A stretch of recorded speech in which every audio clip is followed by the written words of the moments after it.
Hey guys, thanks for tuning into my very first Kerbal space program tutorial. In today's episode, I'll be showing you how to orbit the main planet, Kerbal. Make sure to like and subscribe if you enjoyed, and make sure to leave a comment on what I should do next. Now what you'll want to do first is build a rocket that's capable of getting into orbit. Now, to just get the main pod into orbit, it's not very hard. All you need to do is make sure you have at least 3,000 meters per second of delta V. Those are the numbers right above each of the stages. As long as those all add up to about 3,000, you'll be good. Now all you've got to do is launch your rocket. Make sure that all your staging is correct, and then you can set off.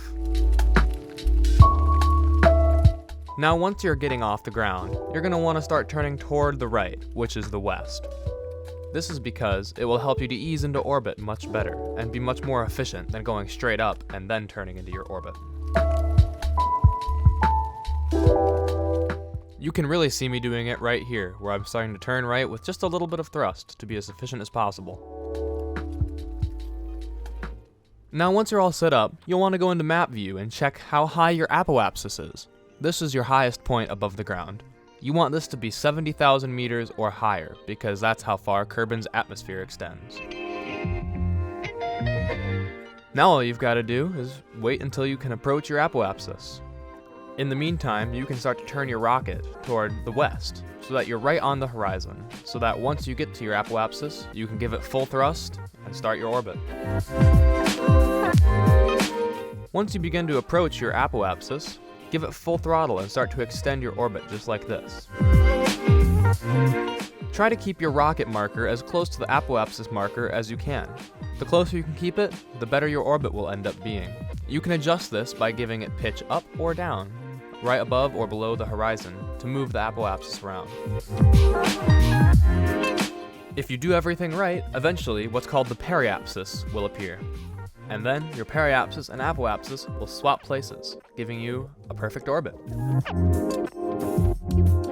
Once you've reached this point, you can adjust your periapsis and apoapsis so that they're the exact numbers that you want, so you can have the perfect orbit.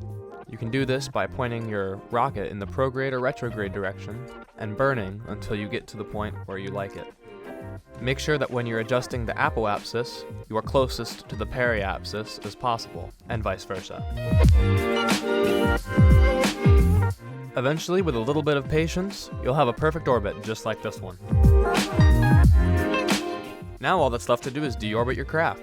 Point your rocket in the retrograde direction and burn until you have no fuel left.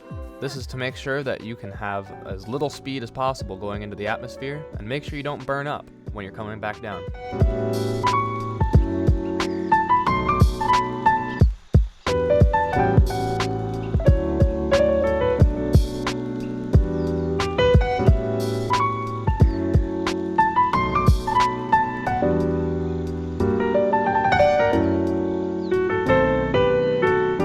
Once the parachute icon turns from red to yellow to white, you can deploy your parachute and be ready to land. Success! You've made it back home safely. Now just make sure to go to the tracking center and go recover your craft. We don't want to leave Jebediah out in the cold, now do we? That's all for now. Thanks for watching. Make sure to leave a like if you thought this was helpful, and maybe even subscribe if you want to see more. And make sure to leave a comment for what I should do next. Anyway, thanks for watching, and have a great day.